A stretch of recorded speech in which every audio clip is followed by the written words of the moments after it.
अप्रैल 2013 का समय था। हमारे एक सब्सक्राइबर सोहम भाई अभी 10th का एग्जाम देके फ्री हुए थे। अब घर की आर्थिक स्थिति खराब होने के कारण सोहम ने सोचा कि जब तक मेरे 10th बोर्ड का रिजल्ट आता है उतने दिन मैं कहीं पर काम कर लूं, घर वालों को थोड़ा सा फाइनेंशियली सपोर्ट भी कर पाऊंगा। और इसी चक्कर में उन्होंने हरिद्वार के अंदर ही एक कपड़े की दुकान में काम पकड़ लिया। सोहम बताते हैं कि उस दुकान के मालिक मुझे बहुत मानते थे और वहाँ कुछ दिन काम करने के बाद उन्होंने मुझसे बोला कि कल से एक दूसरा लड़का भी आएगा तुम्हारे साथ काम करने, वो तुम्हारी थोड़ी बहुत हेल्प कर दिया करेगा। जब तुम्हारा स्कूल फिर से स्टार्ट होगा और तुम पूरा टाइम नहीं दे पाओगे दुकान पर, उस टाइम पर ये लड़का तुम्हारा काम संभाल लेगा। अब सोहम को यहाँ अपने हेक्टिक शेड्यूल से थोड़ी सी राहत भी मिल जाती है। इसका एक रेगुलर रूटीन सेट हो चुका था उस दुकान पर। अब यहाँ पर सोहम और जिस दूसरे लड़के ने ज्वाइन किया था रंजन, इन दोनों की आपस में अच्छी बनने लगी और इन दोनों का एक रूटीन सेट हो चुका था उस दुकान के अंदर। अब रंजन को आए हुए कोई 1 वीक हुए थे और इसी बीच जो दुकान के मालिक है नीरज, वो बोलते हैं इन दोनों से कि सुनो, कल शाम को ना देव रूपा आश्रम में भंडारा है, मेरा कोई खास वहाँ पे भंडारा आयोजन करा रहा है, तो कल दुकान हमारी बंद रहेगी, तुम लोग भी शाम को आ जाना अपने फैमिली के साथ। अब यहाँ पर सोहम और रंजन दोनों ने हामी भर दी आने के लिए और यहीं से इनके साथ एक ऐसे भयानक चैप्टर की शुरुआत होती है जिसे रात को पढ़ते समय मुझे लिटरली अपने कमरे की लाइट ऑन करनी पड़ी। और मैंने उसी समय यूट्यूब पर इस कहानी को लेके एक पोस्ट भी डाला था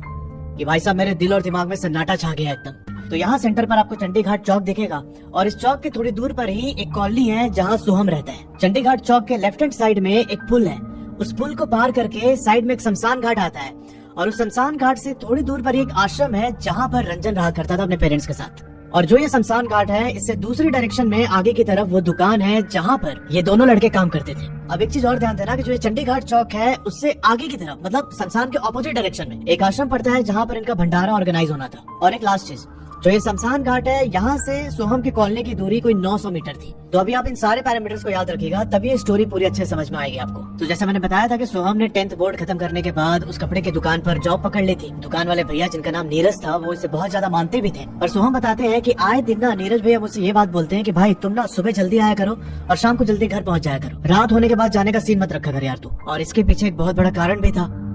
उस टाइम पर जो वो एरिया था ना, उस एरिया में एक चुड़ैल का आतंक बचा हुआ था। सोहम बताते हैं कि आए दिन हमें सुनने को मिलता था कि कल रात को किसी का उस चुड़ैल के साथ एनकाउंटर हो गया है और इसी वजह से नीरज भैया बहुत टेंशन में रहते थे सोहम को लेकर। अब मैंने आपको चंडीघाट चौक के बारे में बताया था, उस चौक से एक पुल निकलता है और पुल के साइड में चंडीघाट शमशान है। लोकल्स बताते हैं कि उस शमशान घाट में कई तांत्रिक आके क्रिया करते हैं रात को और वहाँ आसपास रहने वाले लोगों को बहुत अजीबोगरीब आवाजें भी सुनाई देती है। जो शमशान घाट के बाजू में पुल है, उस पुल पर कोई भी लोकल 10 बजे के बाद आना जाना अवॉइड करता। बहुत मजबूरी होती तभी कोई लोकल उस पुल को क्रॉस करता था, पर वो भी अकेले तो बिल्कुल नहीं। और उस पुल के पास कई सारे एक्सीडेंट भी हो चुके हैं। तो ये सब हमेशा दिमाग में रहता था नीरज भाई के कि यार ये बच्चा है, आता है काम करने, बस ये सेफली अपने घर पहुंच जाए। अब धीरे धीरे समय निकलता है और जो सोहम की क्लासेस थी वो भी स्टार्ट हो चुकी थी स्कूल में। तो अब यहाँ पर सोहम सीधा स्कूल जाता था, स्कूल से छुट्टी होने के बाद घर जाके थोड़ी देर आराम करता और फिर आराम करके ये वापस शॉप पर आता था काम कर। इसी बीच एक दिन नीरज भैया ने इससे बोला कि कल से एक और लड़का आएगा तुम्हारी हेल्प करने के लिए, वो सुबह को ही आ जाया करेगा शॉप पे, तो तुम्हारा आधा काम ऐसे ही कम हो गया और तुम उसी हिसाब से दोपहर को शॉप पे आना और शाम को जल्दी घर चले जाना। सोहम को भी यहाँ बहुत रिलैक्स फील होता है, यार चलो मेरा वर्कलोड थोड़ा सा कम हो गया। अब अगले दिन से जो ये नया लड़का आया काम पर, उसका नाम था रंजन और रंजन बिहार का रहने वाला था। यहाँ पर रंजन के पापा काम करते थे और रंजन के पापा, उसकी मम्मी और रंजन, ये तीनों लोग एक आश्रम है, उस आश्रम के अंदर एक कमरा लेके रहते थे।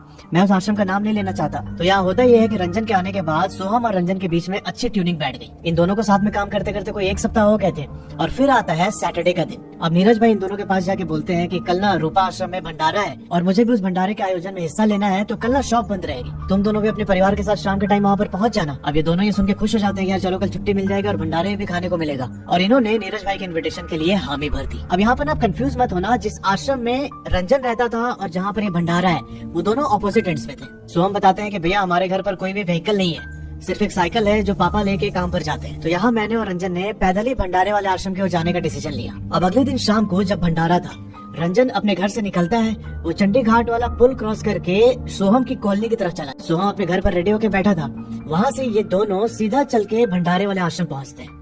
तो जब आप ये डायग्राम देखेंगे तो आपको बहुत क्लियर हो जाएंगी चीजें। सोहम और रंजन दोनों भंडारे वाले आश्रम पहुंच गए और वहाँ पर इन लोगों ने सेवा भी की। सोहम बताते हैं कि हमारे वंश में ऐसी परंपरा है कि हम लोग भंडारे में जाके खाते नहीं, मतलब हम कुछ सेवा देंगे उसके बदले में ही भंडारे का खाना खाएंगे। तो हम दोनों ने वहाँ पर जो भी लोग आए थे उन सबको खिलाया पहले और उसके बाद देर रात खा के हम अपने अपने घर आने के लिए तैयार थे। अब वहाँ भंडारे में खाते खिलाते टाइम कैसे पार हुआ इन दोनों को पता ही नहीं चला। शाम के 7 बजे जब सोहम की नजर अपने फोन पर पड़ी तब इसने देखा कि भाई इसके पापा के 32 मिस कॉल पड़े हुए। सोहम का फोन साइलेंट में था जिसकी वजह से उसे कॉल का पता नहीं चल पाया।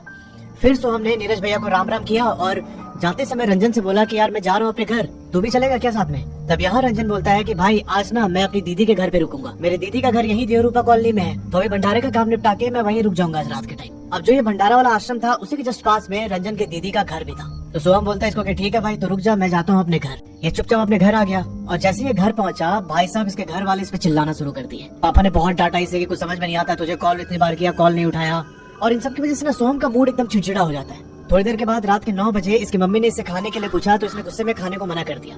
जब मना किया तो इसकी मम्मी भी इस पर चिल्लाने लगी और इसके अपनी मम्मी के साथ बहुत बहस हो जाती है इस टाइम पे। अब यहाँ सोहम गुस्से में अपने घर से बाहर निकल जो चंडी घाटी वाला पुल था उस पुल की ओर जाने लगा। सोहम बताते हैं कि मैंने अपना मोबाइल घड़ी कुछ भी नहीं लिया था। अब मेरा घर के अंदर दिमाग खराब हो रहा था तो मैंने सोचा कि थोड़ा सा बाहर टहल के आता हूँ, मेरा मूड फ्रेश हो जाएगा, और इसी चक्कर में घर से निकल के पुल की ओर आने लगे। अब जैसे ही सोहम बाहर आया इसने देखा कि भाई जो भंडारे वाला आश्रम था उस ओर से चलकर रंजन आ रहा था। उसे देखते ही सोहम ने अपने आंसू पोंछे और उसके पास जाके बोला कि भाई क्या हुआ, तू तो दीदी के घर पे रुकने वाला था ना। इस पर रंजन ने बोला कि मैं तो दीदी के घर ही गया हुआ था। कुछ टाइम के बाद मेरे पापा का फोन आता है दीदी के नंबर पे, वो बोलते हैं कि रंजन को घर भेज दो, उसकी माँ की तबीयत थोड़ी ठीक नहीं है और इसी वजह से मुझे वापस घर जाना पड़ रहा है। रंजन यहाँ पर आया था बिहार, कुछ ही टाइम हुआ था उसे आए हुए और इसे बहुत ज्यादा इस एरिया के बारे में पता नहीं था। अब सुनना यहाँ पर क्या होता है। ये सब कंसिडर करते हुए सोहम ने अपने मन में ही सोचा कि यार रंजन अभी अभी आया है, इसे तो ज्यादा कुछ आइडिया है नहीं, ये अकेले ही पुल पार करके अपने घर की तरफ जाएगा, साइड में से शमशान घाट भी क्रॉस करना है, तो पता नहीं इसके लिए सेफ होगा कि नहीं। अब ये सोच के सोहम रंजन के पास जाता है और दोनों आपस में बात करते करते उस पुल को क्रॉस करने लगे। सोहम के दिमाग में ये था कि अगर अभी मैंने रंजन को ऐसे वार्निंग दे दी कि यार उस पुल के ऊपर ऐसे ऐसे होता है, रात को लोकल्स क्रॉस नहीं करते, तो ये बहुत ज्यादा घबरा जाएगा, तो क्यों ना मैं इसके साथ चल के वो पुल क्रॉस करवा देता हूँ इसे, फिर उसके घर की तरफ छोड़ के मैं वापस आ जाऊंगा। अब यही सब सोच के ये रंजन के साथ पुल को पहले क्रॉस करता है, फिर पुल क्रॉस करके नीचे जो शमशान था वो शमशान पार करने के बाद रंजन का आश्रम था जहाँ वो रहता है अपनी फैमिली के साथ। तो सोहम बताते हैं कि मैं पुल से नीचे जो शमशान की सीढ़ी थी उस ओर उतर गया। उस ओर उतरने के बाद हमने शमशान क्रॉस किया और क्रॉस करने के बाद ना एक दुकान आती है। जब मैं रंजन के साथ उस दुकान तक पहुंचा तब रंजन ने मुझसे बोला कि सोहम भाई अब अपने घर चले जाइए वापस, मेरा घर यहीं पास में है, मैं चला जाऊंगा। सोहम ने यहाँ दोबारा पूछा रंजन से कि तुम पक्का चले जाओगे ना। रंजन ने बोला कि हाँ मैं चला जाऊंगा, कोई दिक्कत नहीं है। अब रंजन तो वहाँ से निकल गया अपने घर के लिए और यहाँ सोहम को रियलाइज होता है कि भाई अब मुझे शमशान अकेले ही पार करके फिर पुल क्रॉस करके तब अपने घर की ओर जाना है। जैसे ही सोहम को ये चीज रियलाइज हुई ना उसका हार्ट बीट तेज हो जाता है। ये अपने तेज कदम बढ़ाते हुए शमशान घाट को पार करने की कोशिश करने लगा। सोहम बताते हैं कि थोड़े थोड़े टाइम पे मुझे ऐसा फील हो रहा था ना कि कोई मेरे कान के पास आके कुछ बोल रहा है और जब मैं थोड़ा सा अलर्ट होता तो वो आवाज मुझसे दूर चली जाती। मेरा हार्ट बीट बहुत ज्यादा तेज हो गया था इस टाइम पे, पर मैंने यहाँ पर ठान लिया था कि अपने चेहरे पर डर की एक लकीर नहीं आने दूंगा। अगर मैं यहाँ डर गया तो वो जो भी चीज है वो मेरे ऊपर हावी हो जाएगी। सोहम अभी यहाँ पर ये सब सोच ही रहे थे कि अचानक इनको रियलाइज होता है कि कोई ना इनके पीछे पीछे चल रहा है। भाई साहब ऐसे 9:15 के आसपास हो रहे थे, एकदम घनघोर अंधेरा, एक बंदा नहीं वहाँ आसपास। अब जब सोहम को यहाँ पर इस चीज का एहसास हुआ तो उनकी पूरी बॉडी एकदम फ्रीज हो गई।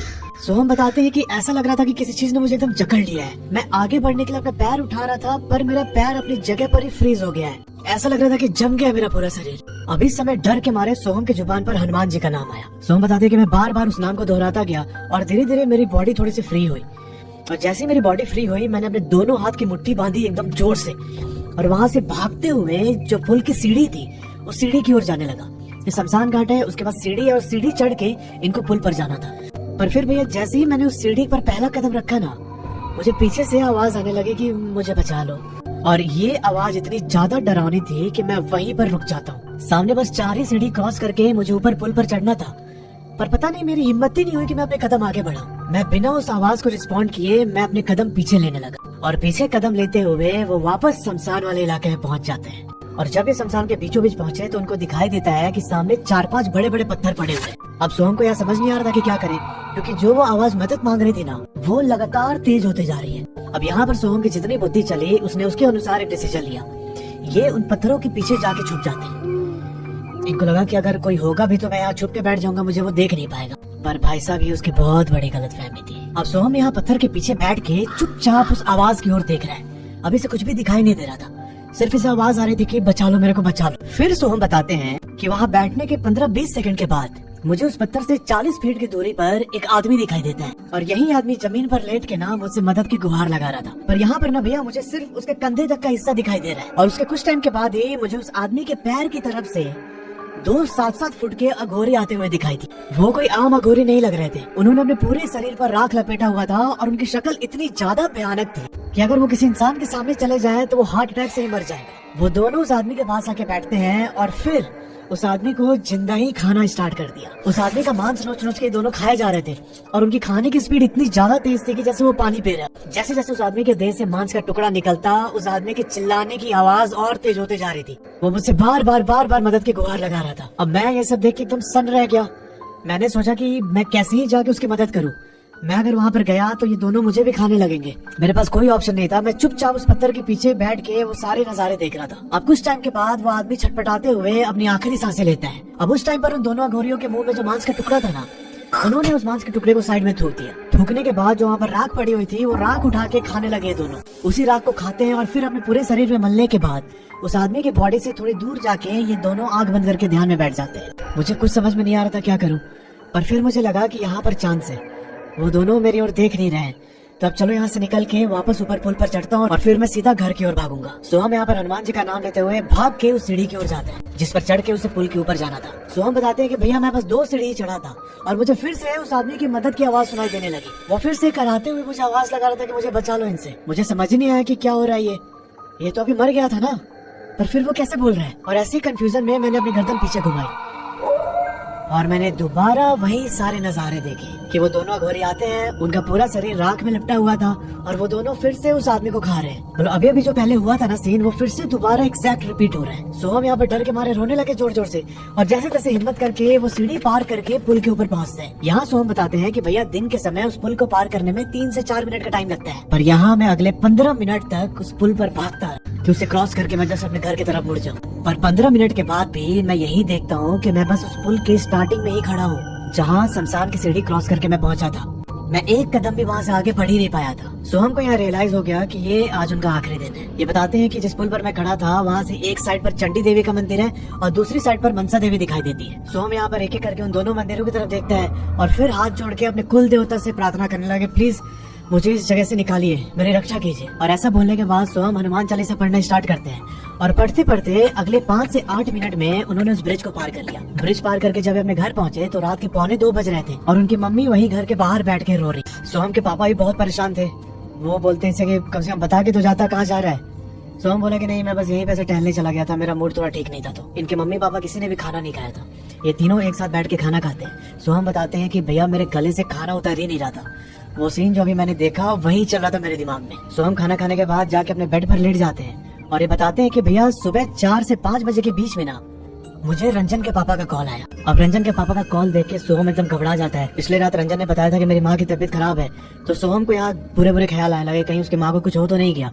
अभी डर डर के फोन उठाता है रंजन के पापा का और उधर से रंजन के पापा एकदम घबराते हुए बोलते हैं कि बेटा सोहम, रंजन ना कल रात से घर नहीं पहुंचा है, तुम उसको कहाँ छोड़ के गए थे। तब सोहम बोलता है कि मैंने तो रंजन को वहीं जो घर के पास आपकी दुकान है ना, वहीं दुकान के पास छोड़ दिया था। तब रंजन के पापा बोलते हैं कि बेटा वो अभी तक घर नहीं पहुंचा है और उसकी माँ का रो रो के बहुत बुरा हाल हो रखा है, तुम प्लीज जल्दी आ जाओ यहाँ पे। सोहम उसी टाइम उठ के रंजन के घर पर पहुँचता है और रंजन के पापा को लेकर सीधा उनके घर के पास वाली दुकान पर पहुँचता है जहाँ कल रात उसने रंजन को छोड़ा था। अब जब ये दोनों उस दुकान के पास पहुँचे तब रंजन के पापा यहाँ दुकानदार से पूछते हैं कि भैया कल रात को आपने देखा था क्या रंजन को जाते हुए इधर से, क्योंकि उसका घर दुकान के पास में ही था, तो ये लोग जानते थे रंजन को। उस दुकानदार ने बोला नहीं भैया मैंने तो नहीं देखा। अब इसी बातचीत के दौरान उस दुकानदार वाले की वाइफ बाहर निकल के आती है। वो बोलती है कि कल रात को मैं बाथरूम करने के लिए उठी थी और मैंने दूर से ही 2 लड़कों को बातें करते हुए देखा था। अब अंधेरे में मैं उनका चेहरा बहुत अच्छे से नहीं देख पाई, पर आवाज से थोड़ा समझ में आ रहा था कि ये रंजन ही है। वो दूसरा लड़का रंजन को छोड़ के शमशान की तरफ चला गया और रंजन वहाँ से फिर 10-15 सेकंड आगे जाने के बाद जो बाजू से जंगल वाला रास्ता गुजरता है ना, उस रास्ते पर निकल गया था। अब रंजन का घर वहाँ से सीधे पड़ता है, पर रंजन यहाँ पर घर न जाकर उस जंगल वाले रास्ते की तरफ मुड़ गया था। भाई साहब जैसे ही सोहम ने बात सुनी, भाई ये वहीं पर बैठ जाता है और रंजन के पापा ये चीज सुनने के बाद एकदम फूट फूट के रोने लगते, क्योंकि भाई उस जंगल की हिस्ट्री ऐसी रही है। सोहम बताते हैं कि उस जंगल के अंदर रात के टाइम जो भी गया ना, या तो अगले दिन उनकी बॉडी मिली है और कुछ लोग जो लौट के वापस आते हैं वो एकदम पागल से हो जाते थे और कुछ टाइम के बाद बहुत ही रहस्यमय तरीके से उनकी डेथ हो जाती। ऐसे काफी केसेस हो रखे हैं इस जंगल को लेके। अब यहाँ पर रंजन के पापा उस दुकानदार से बोलते हैं कि भैया आप अपनी साइकिल दीजिए ना, हम लोग जाते हैं थोड़ा जंगल की तरफ देख के आते हैं। दुकानदार ने उनको अपनी साइकिल दी और रंजन के पापा सोहम को साथ लेके उस जंगल की ओर मुड़ जाते। सोहम बताते हैं कि अंकल यहाँ पे एकदम फपक फपक के रो रहे थे और पीछे जो साइकिल में करियर लगा हुआ था, मैं उसके ऊपर बैठ के चारों ओर देखते हुए बस यही भगवान से प्रे कर रहा था कि हे भगवान रंजन बस मिल जाए, बस वो ठीक ठाक हो। ये लोग फाइनली उस जंगल के पास पहुंचते हैं, उधर ही अपनी साइकिल खड़ी की और अगले 2 घंटे तक जंगल के अंदर ढूंढने के बाद फाइनली उनको दूर झाड़ियों में एक बॉडी दिखाई देती। ये लोग उस बॉडी का एक हाथ और पैर देख पा रहे थे। जब ये धीरे धीरे अपने कदम बढ़ाते हुए उस बॉडी तक पहुंचे तब इन लोगों ने पाया कि भाई ये तो रंजन ही है। रंजन के पापा दौड़ के उसके पास जाते हैं और उसके कान में बहुत जोर जोर से उसका नाम पुकारने लगे और भगवान की कृपा से कुछ टाइम के बाद रंजन को होश आता है और उसके होश आते ही उसके पापा ने यहाँ राहत की सांस ली। पर ये चैप्टर यहाँ खत्म नहीं हुआ है दोस्त। रंजन यहाँ होश में आते हैं, अपने पापा और सोहम की तरफ देखते हुए बोलता है कि आप लोग मुझे इस जंगल में क्यों लेके आए। और उसकी ये बात सुन के सोहम एकदम गुस्सा हो गया। वो बोलता है कि कल रात को मैंने तुझे दुकान के पास छोड़ा था, बोला था सीधा घर चला जाएगा तू, तो यहाँ तो जंगल में क्या कर रहा है। तब यहाँ रंजन बताता है कि भाई मैं उस दुकान से वापस अपने घर की तरफ जा रहा था और तभी मुझे सामने से मेरे पापा मेरी ओर आते हुए दिखाई दिए। अब मैंने जब पापा को अपनी ओर आते हुए देखा तो मैं तुम्हें पीछे मुड़ के बहुत बार चिल्लाया कि सोहम भाई तुम हमारे साथ हमारे घर पर ही रुक जाओ, आज कल सुबह तुम अपने घर वापस जाना। मैंने 4-5 बार आवाज लगाई पर तुमने कुछ रिस्पॉन्ड ही नहीं किया और तुम सीधा भागते हुए उस पुल की तरफ चले गए। और उसके बाद जब मेरे पापा एकदम करीब आ गए मेरे, तो मैं उनके साथ घर पर गया। घर जाके मैंने पापा के साथ खाना खाया और खाते खाते मैं अपनी मम्मी, भाई और बहन को देख रहा था पर घर में मुझे कोई दिखा ही नहीं। मैंने पापा से पूछा कि मम्मी कहाँ है, और ये बात सुन के मेरे पापा ना बहुत अजीब तरीके से हंसने लगे और फिर वो हंसते ही रहे काफी देर तक। अब वो खाना खाने के बाद मैं एकदम अनकॉन्शियस हो गया, पर थोड़ी बहुत मेरी सेंसेस थी और मुझे ये पता चल रहा था कि कोई मेरी बॉडी को घसीट के काफी दूर तक लेके आया है और फिर उसने मेरी छाती पर कुछ बहुत ही भारी सा सामान रख दिया। कुछ टाइम के बाद मेरी आंख लग गई और जब मैं सुबह उठा तो तुम दोनों मेरे सामने हो। उस रात उसके आगे क्या हुआ मुझे कुछ भी याद नहीं है। अब ये सब बात सुन के भाई रंजन के पापा बोलता है कि बेटा उठ, तो चल हमारे साथ घर, तेरी मम्मी का रो रो के बुरा हाल है। सोहम बेटा इसे उठाओ, लेके घर चलते हैं।